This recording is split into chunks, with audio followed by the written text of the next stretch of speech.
channel. Today we are making a Hocus Pocus lunch. In August, you may ask?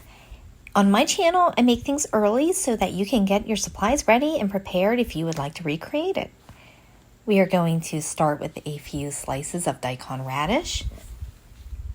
I got these cutters on Amazon. I will have everything linked below. I'm using the smallest one to cut out the outer part of the eye from the radish. You can use a little plunger or a kebab stick to just pop that right out of there. Always save your scraps. They can be used for salads or scrambled eggs, but in this case, we're going to use them later.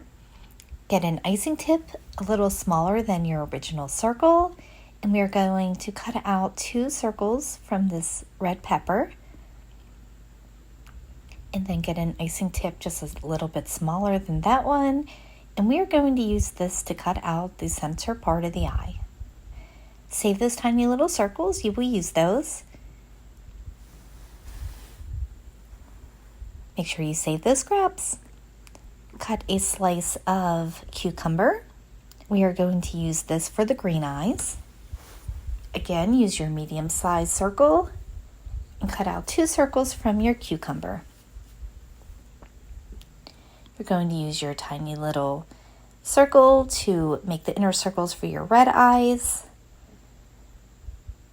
And you're just going to cut the middle out of your cucumber to create your green eyes. And then just swap your colors and put your red pepper inside your cucumber, and your cucumber inside your red pepper circles. And this will create your inner eye.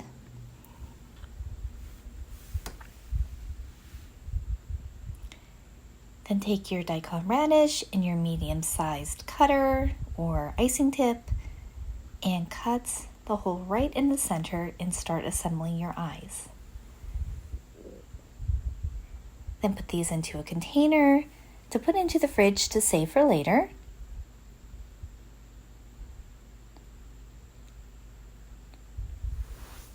And make sure you cut up that cucumber and add that to your scraps. Put your scrap container off to the side, and you're going to use this little bat cutter. Again, I will have all of these linked below. And cut your bats out of some thinly sliced carrot. Again, add the scraps in there and add those to the fridge. Take a clean cutting board and a thin slice of honeydew melon.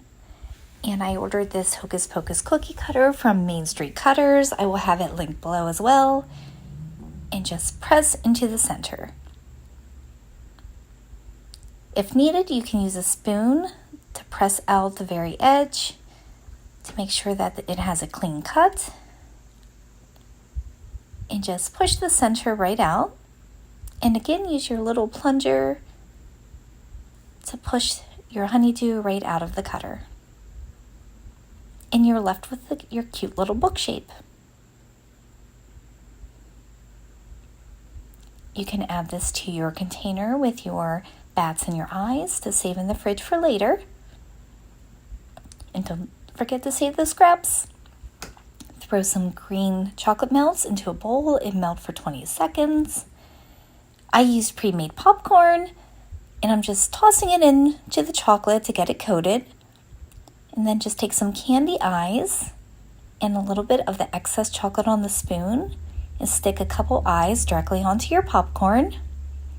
And then just sprinkle with some little sprinkles. I used orange and purple.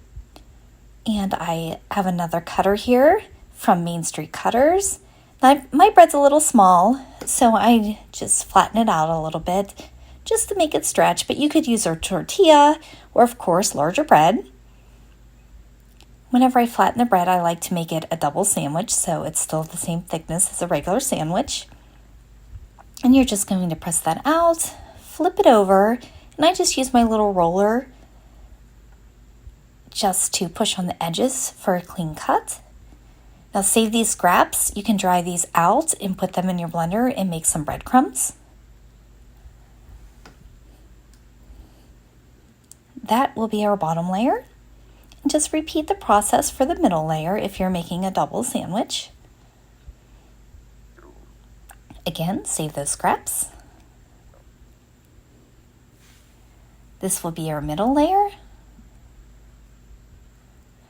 And for the top layer, I'm just going to press this out, and I'm going to take some food coloring markers and color directly onto my cookie cutter. This will leave the colorful impression on the bread. As an alternative, you can use plant-based color. You just mix it with water and you put it on with a food brush. And just press that on.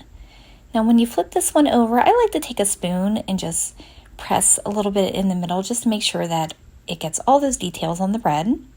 And then use your markers and color in any places that you like to fill in a little bit. And that's it. Stuff it with whatever you'd like. I chose ham and provolone. And last but not least, we're going to take a little cheese stick. I'm going to cut about 1/3 of the way down. Save that cheese stick. You can throw that in your salad. And we are going to make a little ledge. So about 1/3 of the way down this cheese stick, we're going to cut a little slit here, right like this.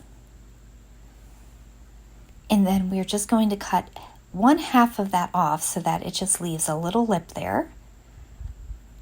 This is going to be our black candle. Just straighten it out, and with this top piece here, we are just going to carve out a little flame shape. And kids will be so excited about how fun this lunch is. It does not have to be perfect. They won't care. They will just think it's cute anyway. So cut out that little flame shape. And then this is an example of the food coloring powder mixed with water, what it looks like being painted on, the natural one. And then if you have food coloring gel, the black is an example of what that would look like. Using that, this is just a tiny little drop. It's much thicker, and that is our candle.